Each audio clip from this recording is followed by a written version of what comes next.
मोर तन ले जीव छूट जाही माँ जब होही तोर विदाई। मोर तन ले जीव छूट जाही माँ जब होही तोर विदाई। जन्मो जन्म के डोरी तोर ले बंधाए, जन्मो जन्म के डोरी तोर ले बंधाए। ममता के गठरी ले मोर सांस टूट जाही। मोर तन ले जीव छूट जाही माँ जब होही तोर विदाई। मोर तन ले जीव छूट जाही माँ जब होही तोर विदाई।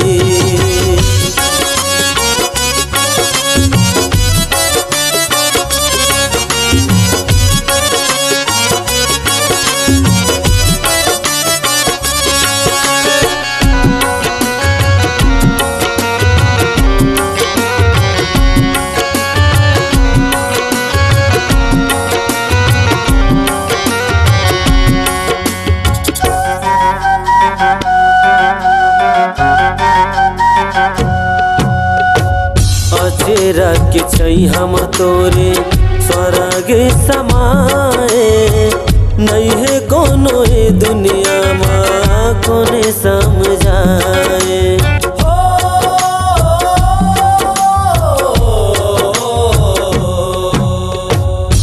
चेहरा के छई हम तोरे स्वर्ग समाए।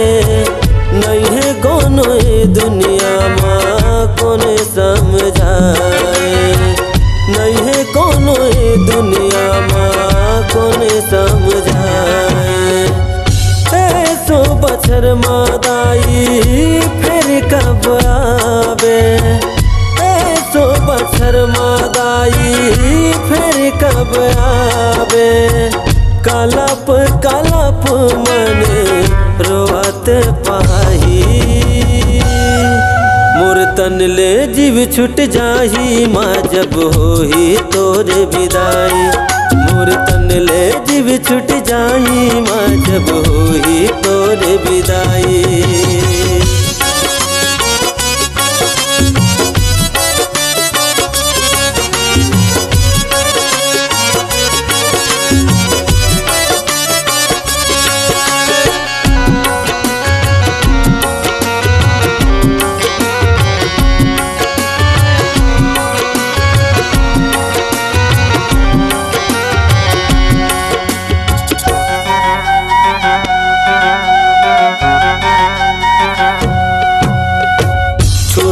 जाही गोरा तोरे माया के छैहा तोर। आँखी के आंसू सुखा गे छाती होगे पत्थरा मोर।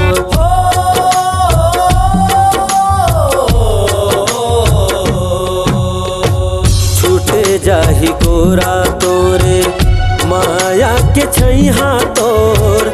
आँखी के आंसू सुखा गे छाती होगे पत्थरा मोर। आँखी के आंसू सुखा गे छाती होगे पत्थरा मोर। दास मन मोहन तोरे अर्जी सुनाओ। दास मन मोहन तोरे अर्जी सुनाओ। अंधियारी जिंदगी है मोर आजा महामाई। मोर तन ले जीव छूट जाही माँ जब होही तोर विदाई। मोर तन ले जीव छूट जाही माँ जब होही तोर विदाई। जब होही तोर विदाई माँ जब होही तोर विदाई। जब होही तोर विदाई माँ जब होही तोर विदाई। जब होही तोर विदाई माँ जब होही तोर विदाई।